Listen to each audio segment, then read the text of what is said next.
السلام عليكم ورحمة الله وبركاته. الحمد لله رب العالمين والعاقبة للمتقين. اللهم صل على سيدنا محمد وعلى آله وصحبه وسلم. أما بعد. رحلة مع القرآن എന്ന നമ്മുടെ ഈ ഖുർആൻ പഠന പരമ്പരയുടെ രണ്ടാമത്തെ എപ്പിസോഡിലേക്ക് എല്ലാവർക്കും സ്വാഗതം.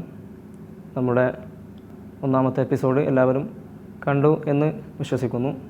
അതിൽ ഡിസ്ക്രിപ്ഷൻ ബോക്സിൽ നിങ്ങൾക്ക് നൽകുന്ന ചോദ്യങ്ങൾക്ക് നിങ്ങൾ ആൻസർ നൽകുകയാണെങ്കിൽ അതിൽ നിന്നും തിരഞ്ഞെടുക്കുന്ന വ്യക്തികൾക്ക് പ്രത്യേക സമ്മാനം ഉണ്ടായിരിക്കുകയും ഇതിൻ്റെ അവസാനം മത്സരാർത്ഥികളിൽ നിന്നും ശരി ഉത്തരം നൽകുന്ന എല്ലാവരിൽ നിന്നും തിരഞ്ഞെടുക്കുന്ന ഒരു വ്യക്തിക്ക് പരിശുദ്ധ ഉംറയും പ്രത്യേക സമ്മാനമായി നൽകുന്നുണ്ട്.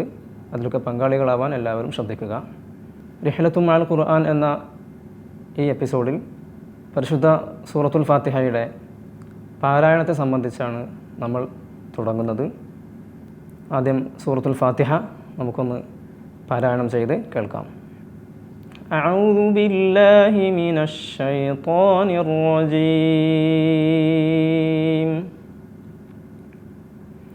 بسم الله الرحمن الرحيم. الحمد لله رب العالمين. الرحمن الرحيم. مالك يوم الدين.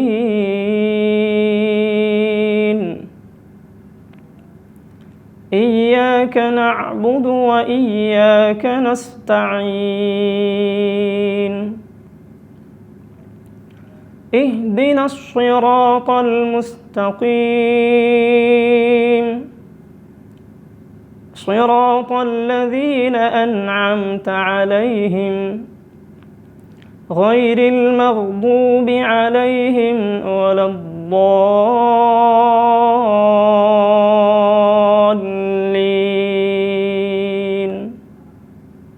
آمين يا رب العالمين.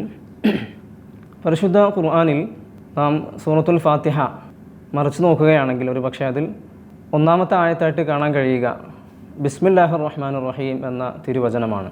നമ്മളിവിടെ പാരായണം ചെയ്തത് അഊദു ബില്ലാഹി മിനശ് ശൈത്വാനിർ റജീം എന്ന തഅവൂദിൻ്റെ തിരുവചനമാണ്. പരിശുദ്ധ ഖുർആനിൽ അല്ലാഹു സുബ്ഹാനഹു വ തആല നമ്മെ പഠിപ്പിക്കുന്നു, ഫഇദാ ഖറഅതൽ ഖുർആന ഫസ്തഇദ് ബില്ലാഹി മിനശ് ശൈത്വാനിർ റജീം. നീ ഖുർആൻ പാരായണം ചെയ്യുകയാണെങ്കിൽ മൽഊനായ അട്ടിയോടിക്കപ്പെട്ട ആ ഷൈത്താനിൽ നിന്നും കാവൽ ചോദിക്കുക എന്ന ഖുർആനിൻ്റെ തിരുവചനമാണ് സൂറത്തുൽ ഫാത്തിഹയുടെ. പരിശുദ്ധ ഖുർആനിൻ്റെ മുഴുവൻ അവസരങ്ങളിലും അഊദു ഓതൽ പ്രത്യേക സുന്നത്താണ് എന്നതിന് നിദാനം. അപ്പോൾ സൂറത്തുൽ ഫാത്തിഹയ്ക്ക് മുന്നേ തഅവൂദ് അഊദു ബില്ലാഹി മിനശ് ശൈത്വാനിർ റജീം എന്ന തിരുവചനം ഷൈത്താനിൽ നിന്നും രക്ഷ നേടാൻ വേണ്ടി അത് പ്രത്യേകം പാരായണം ചെയ്യൽ സുന്നത്താണ്. അത് പാരായണം ചെയ്യുമ്പോൾ നാം ശ്രദ്ധിക്കേണ്ടത് അഊദു എന്ന് ഹംസും തൊട്ടടുത്ത അക്ഷരമായ ആയിനും അതിനുശേഷമുള്ള ദാല് ഇവ മൂന്നും പ്രത്യേകം ശ്രദ്ധിക്കുകയും അല്ലാത്ത പക്ഷം അതിൻ്റെ അർത്ഥം വലിയ വിപത്തായി സംഭവിക്കും, പ്രത്യേകം ശ്രദ്ധിക്കേണ്ടതുണ്ട്. അഊദു ഓതൽ പരിശുദ്ധ ഖുർആനിൽ മാത്രമല്ല, അഊദു ശൈത്താനിൽ നിന്നും കാവൽ ചോദിക്കൽ വിവിധങ്ങളായ സന്ദർഭങ്ങളിൽ ദീനുൽ ഇസ്ലാം നമ്മോട് കൽപ്പിക്കുന്നുണ്ട്. തിരു ഹബീബ് സ്വല്ലല്ലാഹു അലൈഹി വസല്ലം തങ്ങൾക്ക് അരികിൽ വെച്ച് രണ്ട് വ്യക്തികൾ പരസ്പരം വഴക്കിലേർപ്പെടുകയും ഒരാൾ മറ്റൊരാളെ ദേഷ്യപ്പെട്ട അവസ്ഥയിൽ വലിയ വഴക്കിൻ്റെ സംസാരങ്ങൾ സംസാരിക്കുകയും ചെയ്യുന്നു. അയാളുടെ മുഖമാകെ ചുവന്ന് വിളർത്തിരിക്കുന്നു. തിരു ഹബീബ് സ്വല്ലല്ലാഹു അലൈഹി വസല്ലം തങ്ങൾ തൻ്റെ അരികിലുള്ള അനുചരന്മാരോട് പറഞ്ഞു, ഞാൻ നിങ്ങൾക്കൊരു കലിമത്ത്, ഒരു വാചകം പറഞ്ഞു തരട്ടെയോ? ആ ദേഷ്യപ്പെടുന്ന വ്യക്തി ഈ വാക്കിനെ ഉച്ചരിക്കുകയാണെങ്കിൽ അവൻ്റെ ദേഷ്യം അതേ അവസരത്തിൽ ഇല്ലാതെയായി പോകും. സ്വഹാബാക്കൾ മറുപടി നൽകി, അതേ പ്രവാചകരെ, റസൂലുള്ളാഹി തങ്ങൾ പറഞ്ഞു, ദേഷ്യം വെക്കുന്ന ആൾ അഊദു ബില്ലാഹി മിനശ് ശൈത്വാനിർ റജീം എന്ന നാമം ഉച്ചരിക്കട്ടെ. ആ അവസ്ഥയിൽ അവൻ്റെ ദേഷ്യം അള്ളാഹുവിൻ്റെ ഖുദ്റത്ത് കൊണ്ട് ഇല്ലാതായി പോവുകയും ചെയ്യും എന്ന് റസൂലുള്ളാഹി തങ്ങൾ നമ്മെ പഠിപ്പിക്കുന്നു. അതുപോലെ തന്നെ തഅവൂദ്, ശൈത്താനിൽ നിന്നും കാവൽ ചോദിക്കൽ ദീനുൽ ഇസ്ലാമിൻ്റെ മറ്റു വിവിധ മേഖലകളിൽ നാം വർത്തിക്കേണ്ട ചില പ്രത്യേക ഒരു ദിക്ർ കൂടെയാണ്. റസൂലുള്ളാഹി സ്വല്ലല്ലാഹു അലൈഹി വസല്ലം തങ്ങൾ പഠിപ്പിക്കുന്നു, ഒരു ഹദീസിൽ ഇങ്ങനെ കാണാൻ സാധിക്കും, അർ-റുഅ്യ മിനല്ലാഹ്, സ്വപ്നം കാണുക എന്നത് അത് അള്ളാഹുവിൻ്റെ ഭാഗത്ത് നിന്നുള്ളതാണ്. എന്നാൽ ദുസ്വപ്നങ്ങൾ കാണുക, പരസ്പരം വെറുക്കപ്പെടുന്ന, നാം ഇഷ്ടപ്പെടാത്ത സ്വപ്നങ്ങൾ കാണുന്നത് അത് ശൈത്താനിൻ്റെ ഭാഗത്ത് നിന്നുള്ളതാണ്. ആരെങ്കിലും അങ്ങനെ വെറുക്കപ്പെടുന്ന ദുസ്വപ്നങ്ങൾ കാണുകയാണെങ്കിൽ അവർ രാത്രിയിൽ നിന്നും ഉറക്കെഴുന്നേറ്റ ശേഷം തൻ്റെ ഇടതുഭാഗത്തേക്ക് അഊദു ബില്ലാഹി മിനശ് ശൈത്വാനിർ റജീം എന്ന് ഉച്ചരിച്ച ശേഷം അവൻ ഊതട്ടെ എന്ന് തിരുഹബീബ് സ്വല്ലല്ലാഹു അലൈഹി വസല്ലം തങ്ങൾ നമ്മെ പഠിപ്പിക്കുന്നു. അതുപോലെ തന്നെ കോട്ടുവായിടുന്ന സമയം തൻ്റെ ഇടത് കൈയിൻ്റെ പുറംഭാഗം വായിലേക്ക് ചേർത്ത് പിടിച്ച് അഊദു ബില്ലാഹി മിനശ് ശൈത്വാനിർ റജീം എന്ന് ചൊല്ലലും പ്രത്യേക സുന്നത്തുണ്ട്. പരിശുദ്ധ ഖുർആനിൻ്റെ കൽപ്പന പ്രകാരം തഅവൂദ് പാരായണം ചെയ്യൽ, പരിശുദ്ധ ഖുർആനിൻ്റെ കൽപ്പന പ്രകാരം തഅവൂദ് ചൊല്ലൽ പ്രത്യേക സുന്നത്താണ്. വിവിധങ്ങളായ സ്ഥലങ്ങളിൽ ദീനുൽ ഇസ്ലാം നമ്മെ അത് പഠിപ്പിക്കുന്നുമുണ്ട്. അഊദു ബില്ലാഹി മിനശ് ശൈത്വാനിർ റജീം എന്ന ഇതേ ലഫ്ള് അല്ലെങ്കിലും മറ്റു ചില സന്ദർഭങ്ങളിലും തഅവൂദിനെ നാം കൊണ്ടുവരേണ്ടതുണ്ട്. ഖലായിൽ പ്രവേശിക്കുന്ന അവസരത്തിൽ ഏതൊരു മനുഷ്യൻ്റെയും ഗുഹ്യഭാഗങ്ങളിൽ ശൈത്താൻ അതിനുവേണ്ടി അവിടുത്തെ പ്രവർത്തനങ്ങൾക്ക് വേണ്ടി ഒളിച്ചിരിക്കുമെന്ന ഖലായിൽ പ്രവേശിക്കുന്ന അവസരത്തിൽ അല്ലാഹുമ്മ ഇന്നി അഊദു ബിക മിനൽ ഖുബുസി വൽ ഖബായിസ്, അവിടെയും അഊദു കാവൽ ചോദിക്കൽ എന്ന ലഫ്ള് വന്നു. ഇങ്ങനെ പല സന്ദർഭങ്ങളിലും തഅവൂദ് പ്രത്യേകം സുന്നത്തുണ്ട്. ഇനി നമുക്ക് ഇതിൻ്റെ ആശയത്തിലേക്ക് പ്രവേശിക്കാം. അഊദു ബില്ലാഹി മിനശ് ശൈത്വാനിർ റജീം, അഊദു, ഞാൻ അള്ളാഹുവിനോട്, അഊദു ബില്ലാഹ്, ഞാൻ അള്ളാഹുവിനോട് കാവൽ ചോദിക്കുന്നു, മിനശ് ശൈത്വാനി, ശൈത്വാനിൽ നിന്ന്, അർ-റജീം, ആട്ടിയോടിക്കപ്പെട്ട, അള്ളാഹുവിൻ്റെ റഹ്മത്തിൽ നിന്ന്, അള്ളാഹുവിൻ്റെ നിഅമത്തിൽ നിന്ന് പുറത്താക്കപ്പെട്ട ആ ശൈത്വാനിൽ നിന്ന് അള്ളാഹുവിനോട് ഞാൻ കാവൽ ചോദിക്കുന്നു. ഇതാണ് അഊദു ബില്ലാഹി മിനശ് ശൈത്വാനിർ റജീം എന്നതിൻ്റെ സാരം. അഊദു ഫാത്തിഹയ്ക്ക് മുന്നേ ഓതൽ പ്രത്യേക സുന്നത്താണ്. നിസ്കരിക്കുന്ന അവസരത്തിൽ അഊദു ഓതൽ പതുക്കെയും അല്ലാത്ത സന്ദർഭങ്ങളിൽ അത് ഉറക്കയുമാണ് ഓതേണ്ടത്. പരിശുദ്ധ ഖുർആനിൽ എവിടെ നിന്ന് നാം ഓതൽ ആരംഭിക്കുകയാണെങ്കിലും അഊദു ഓതൽ പ്രത്യേകം സുന്നത്തുണ്ട്. തഅവൂദിനെ, അതായത് അഊദു ബില്ലാഹി മിനശ് ശൈത്വാനിർ റജീം എന്ന ഈ ലഫ്ളിനെ ഖുർആൻ പാരായണത്തിന് മുന്നേ കൊണ്ടുവരൽ സുന്നത്താണ് എന്ന് പറഞ്ഞതിൻ്റെ നിദാനം ബഹുമാനപ്പെട്ട അയിമ്മത്ത് നമ്മെ പഠിപ്പിക്കുന്നത് ഖുർആൻ അല്ലാത്ത മറ്റു സംസാരങ്ങളാൽ നമ്മുടെ വായ പ്രവർത്തിച്ചു കൊണ്ടിരിക്കെ ഇനി ഖുർആനിലേക്ക് നാം ഒരു പ്രവേശിക്കലാണ് അഊദു കൊണ്ട് ഉദ്ദേശിക്കുന്നത്. അതുപോലെ തന്നെ നമ്മുടെ വായ ഈ അഊദു ഓതലോടുകൂടെ ശൈത്താനിൽ നിന്നും മുക്തി നേടി പരിശുദ്ധ അള്ളാഹുവിൻ്റെ കലാമാകുന്ന ഖുർആനിനെ പാരായണം ചെയ്യാൻ വേണ്ടി ഒരുങ്ങുക എന്നതുകൂടെയാണ് ഇതിൻ്റെ ലക്ഷ്യം.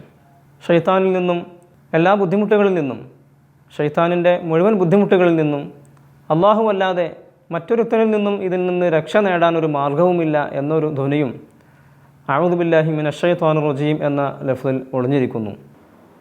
ശൈത്താനിൻ്റെ കുതന്ത്രങ്ങളിൽ നിന്ന്, വഴി പിഴപ്പിക്കലുകളിൽ നിന്ന് അള്ളാഹു അല്ലാതെ മറ്റൊരാളിൽ നിന്നും അഭയം ഇല്ല എന്ന ഒരു അടിമയുടെ ഒരു അപേക്ഷ കൂടെ ഈ ലഫ്ളിൽ സാരമായി വരുന്നുണ്ട്.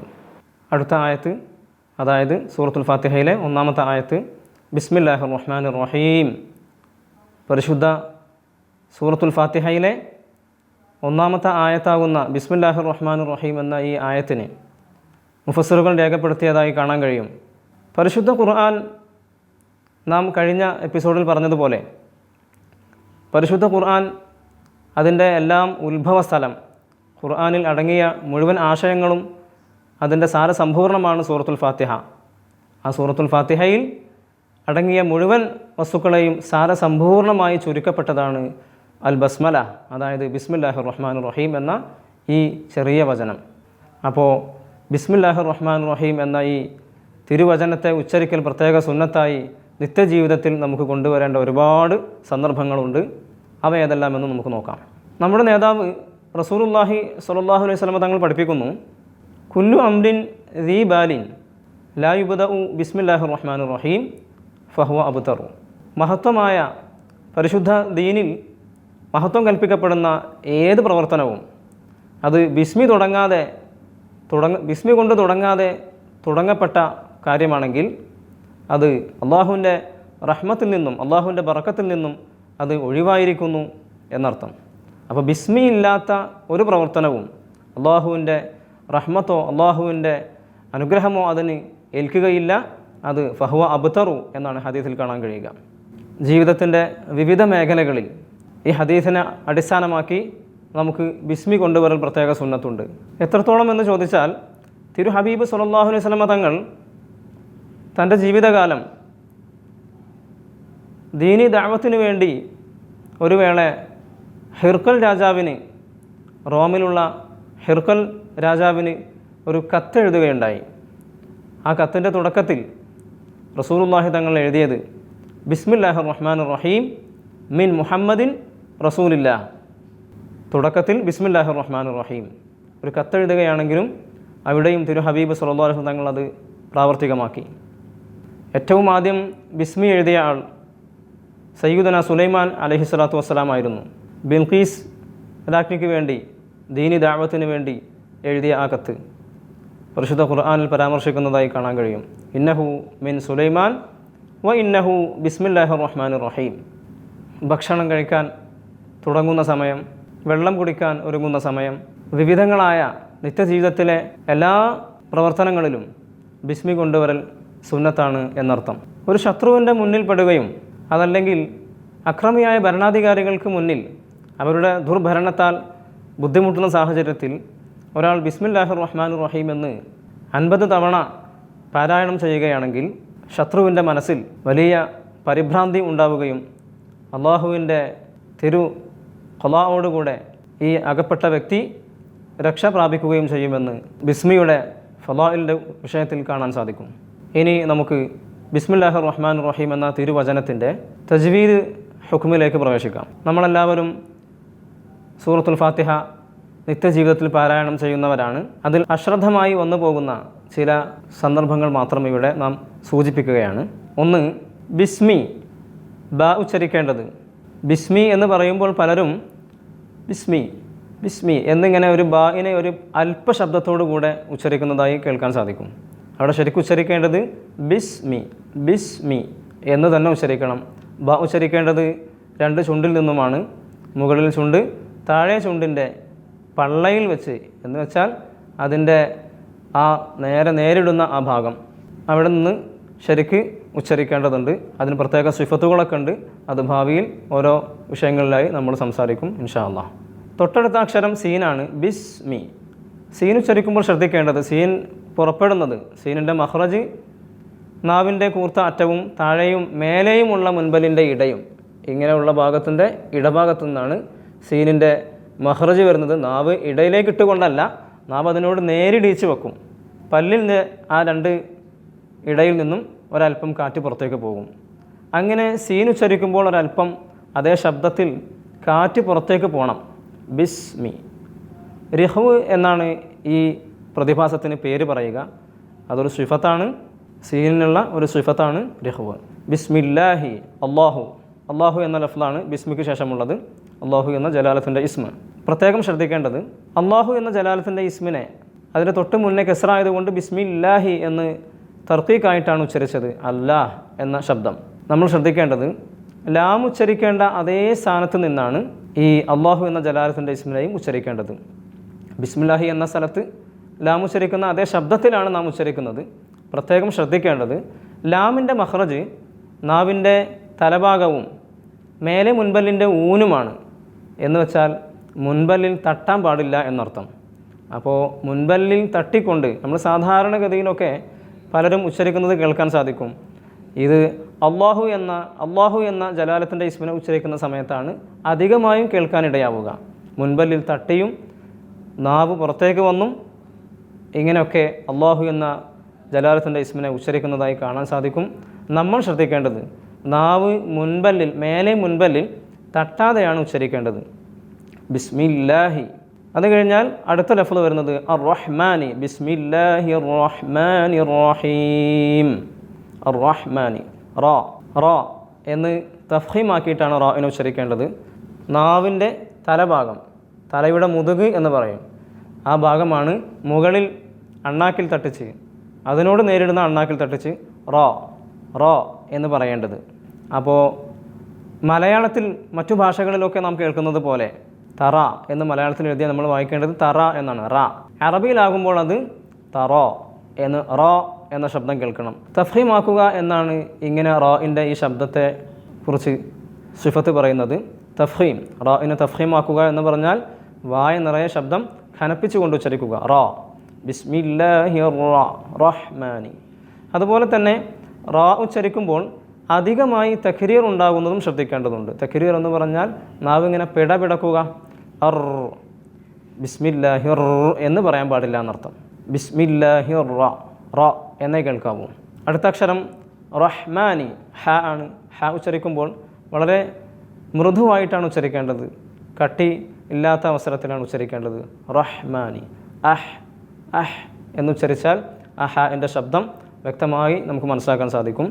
ഹ പുറപ്പെടുന്നത് തൊണ്ടയുടെ മധ്യഭാഗത്ത് നിന്നാണ്, അതായത് ഈ ഭാഗത്ത് നിന്ന്. അഹ് എന്ന് പറഞ്ഞ് ശീലിക്കുമ്പോഴാണ് ശരിക്ക് ഹാഇൻ്റെ മഖ്റജ് വ്യക്തമാവുക. അടുത്തത് അർ-റഹീം. അവിടെയും റാഉം ഹാഉം ഉണ്ട്. നാം നേരത്തെ പറഞ്ഞതുപോലെ തന്നെ റഹീം എന്നാണ് വഖഫ് ചെയ്യേണ്ടത്. മദ്ദക്ഷരമായി വരുന്ന യാ ആണ് അവിടെയുള്ളത്, റഹീ. ഈ യാഇന് ശേഷം മീം നമ്മൾ വഖഫ് ചെയ്യുന്ന കാരണത്താൽ അവിടെ സുക്കൂനായിട്ടാണല്ലോ വന്നത്, റഹീം. അപ്പോൾ മദ്ദക്ഷരത്തിന് ശേഷം സുക്കൂൻ പുതുതായി സംഭവിക്കുക എന്ന കാരണത്താൽ അവിടെ മദ് ആരിലാണുള്ളത്. മദ് ആരിൽ 3 അലിഫിൻ്റെ ഖദർ നീട്ടലാണ് ഉത്തമം. അപ്പോൾ ഓതേണ്ടത് ബിസ്മില്ലാഹിർ റഹ്മാനിർ റഹീം. ഇങ്ങനെ നീട്ടിയിട്ടാണ് അവസാനം വഖഫ് ചെയ്യേണ്ടത്.